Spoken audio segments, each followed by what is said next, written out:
ગુજરાતના શ્રદ્ધાળુઓને પ્રયાગરાજ મહાકુંભમાં આસ્થાની પવિત્ર ડૂબકી માટે ગુજરાત સરકાર દ્વારા સકારાત્મક નિર્ણય લેવામાં આવ્યો। આજથી કુંભ મેળા માટે અમદાવાદ પ્રયાગરાજ વોલ્વો એસટી બસનો શુભારંભ। ગુજરાતના શ્રદ્ધાળુઓને પ્રયાગરાજ મહાકુંભમાં આસ્થાની પવિત્ર ડૂબકી માટે ગુજરાત સરકાર દ્વારા સકારાત્મક નિર્ણય લેવામાં આવ્યો છે।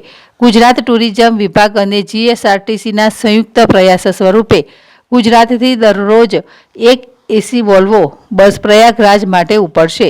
આજે મુખ્યમંત્રી ભૂપેન્દ્ર પટેલ સર્કિટ હાઉસથી આ બસને લીલી ઝંડી આપશે।